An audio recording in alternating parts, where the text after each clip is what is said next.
What's going on, everyone? Seth Miranda here. This is Adorama Rewind, and the hair keeps getting longer and Rewind seems to be getting shorter, but that's kind of like where we're at right now. I'm just going to bulldoze right through this and get right into it with the live streaming setups we're trying to put together these days, and camera companies are actually reacting to this and trying to make sure they can optimize the cameras you already have to be webcams, because as of right now, not many cameras can be seen as a source for anything outside of Zoom or Skype or something using Sparko Cam or Ecamm. And Canon put out the EOS utility beta, which allowed PC users to use their already existing EOS cameras as discoverable webcams, meaning they can be seen as devices in things like OBS, which was a big deal. Well, it was only for PC users, and now, thankfully, it is available for Mac users. You guys can go download this right now. They heard you guys, and then in 5 seconds, they said, well, here's it out for Mac instead of just sitting there for PC users. And these are the compatible units that they can hook up and work with the software, from the EOS 1DX Mark III all the way to your little M50 or M200 or even the Rebel series and stuff like that. This is pretty cool, obviously, so you just have to have a USB cable connect to your computer, and it's a discoverable webcam. Again, it is not going to be full res. You're probably only get about 560p or 570p, whatever that is, which is like a quarter of the resolution. You also don't get audio. So if you're trying to use your Canon EOS as a webcam with this, you still need to get some kind of USB mic. You might have some sync issues. Look into your setup, look into your options, and just check out what you really need to do to get your audio up and running, because it's cool that people can see you, but if they can't hear you, nothing really happens. Fuji came into the game. They actually decided, hey, you're not going to be the only one doing this. They allowed their X and GFX cameras, that's right, GFX, medium format cameras, to also be able to become webcams. Let's take a look at this. It's not every model out there. It's the XH1, X Pro 2, X Pro 3, XT2, XT3, XT4, and the GFX line, the 100, the GFX 50S, and the GFX 50R. And that's kind of crazy that a 100 megapixel, $10,000 medium format camera would be somebody's webcam. Again, this is not going to give you audio. I can't speak to what resolution comes out of these because I haven't tried it out. My cameras that I have that are Fuji are X100V and F, and they're not listed there to be used yet, at least.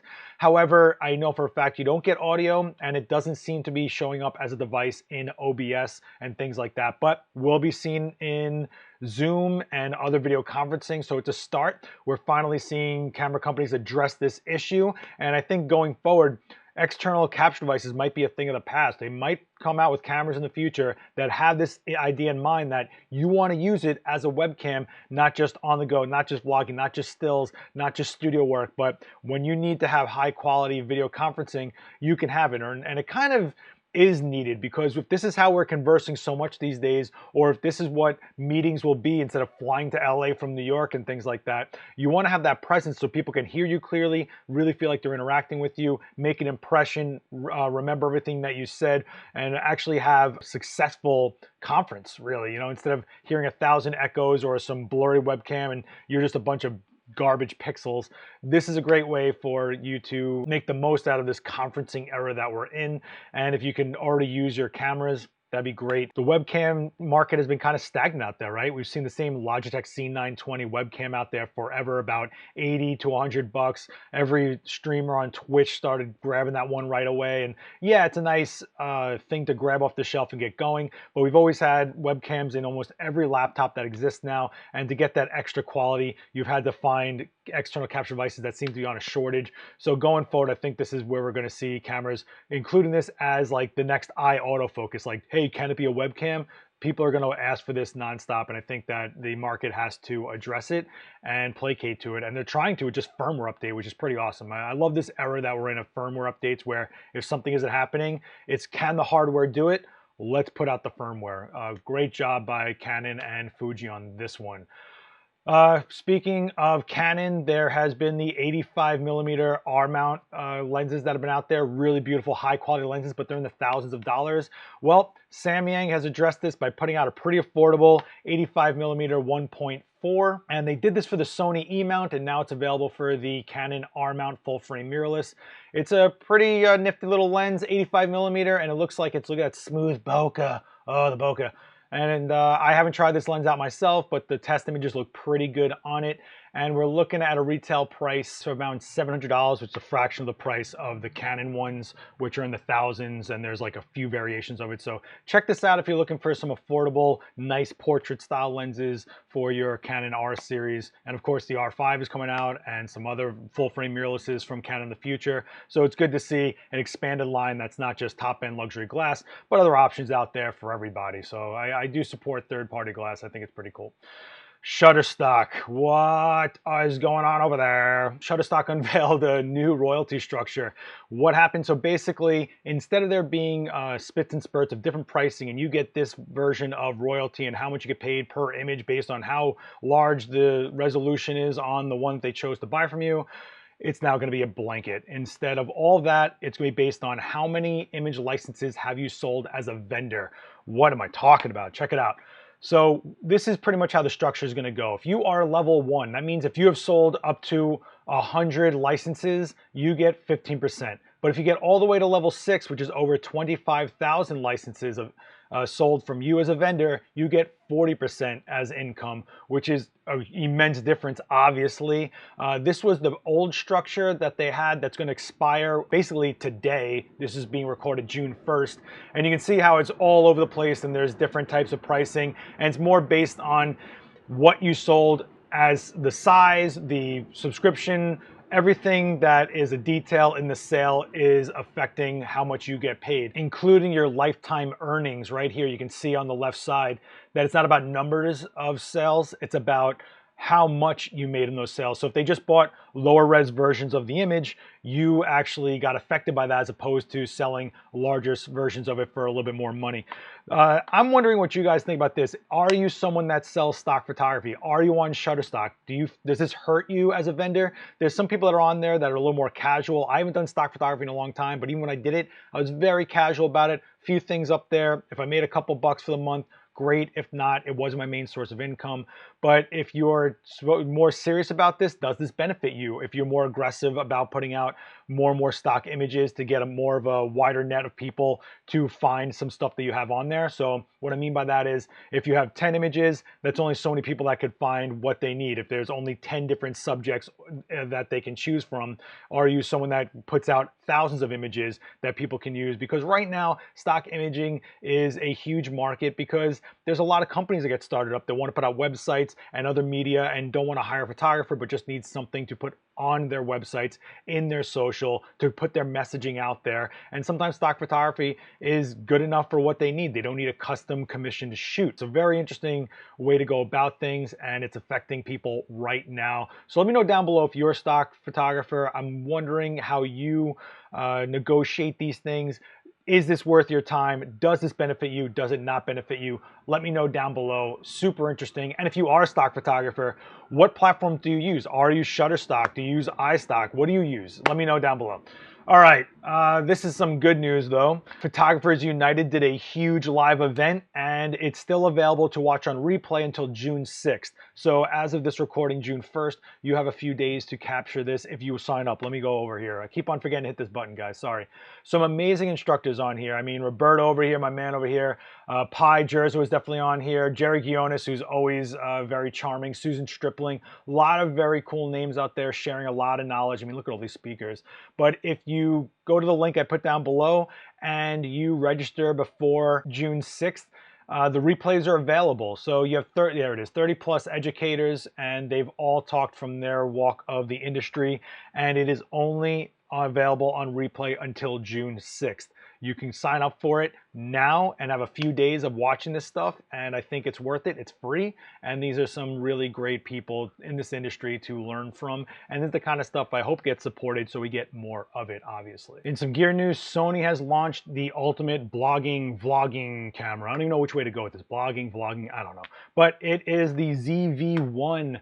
Yeah, so this is kind of interesting. It's their first articulating screen where you can actually see yourself, and the stick that we talked about many, many weeks ago in Rewind, where you can actually control things from the handle mount, and this very interesting mic mounted on top. So a lot of people have done videos on this. We've done one ourselves. Sal D'Elia, who went on his rooftop and gave it a shot during this quarantine period, and it's pretty interesting. There are some really cool features on this. One that I think is pretty interesting is that it will blow out the background with bokeh if you want it, which instead of you having to be someone to learn photography and understand how that works, if you just want that to happen, if you just care about the content, if you're someone that's just talking about products and putting together a YouTube channel and you're not really up for spending time to learn about video and photo, hit that button, and what it basically does is open up your aperture and adjust the rest of the settings in the camera to compensate for that exposure change, which is pretty interesting, right? So if you wanted to have a soft background, open up the aperture, you have a shallower depth of field, and because of that, the camera will automatically boost up your shutter speed. But you got to watch that, because if you have too fast of a shutter speed in video, you end up getting this like very jittery looking motion, and maybe this is how vloggers are going to start learning what's more important to them, the bokeh or the motion. It's all, you know, it's all relative.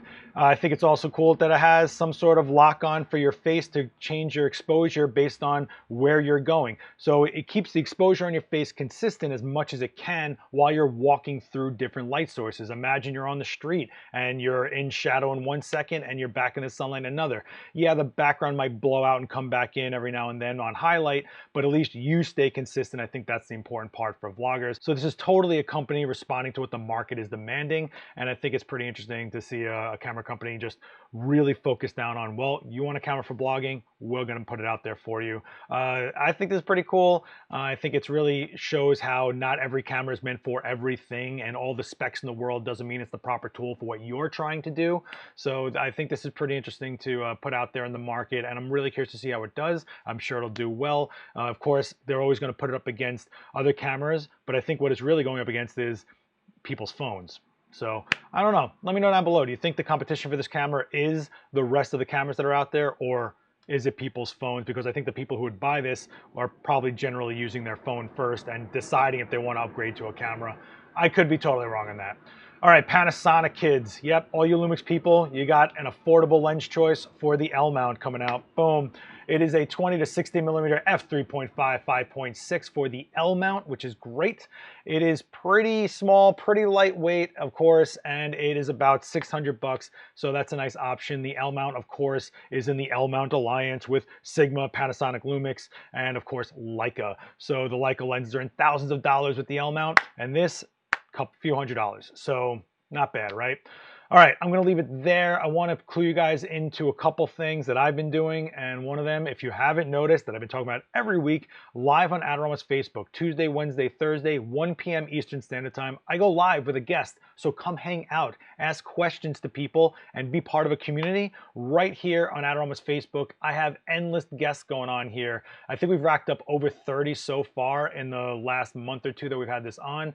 I mean, Mark Mann, Robert Kelly, I had Nathan Leal, Rick Salmon was my last one, which was great. Arlene Evans from WPPI, Joe McNally, Emily Teague, Vanessa Joy joining me, the rest of the Adorama host roster all together in one shot. Ab Cisse, who is like a lighting genius, Roxy from Top Photographer, and of course Toots, and more and more and more and more, including podcasters like Jason DeFilippo, Pi Jerza, who I just mentioned with the huge Photographers Unite thing.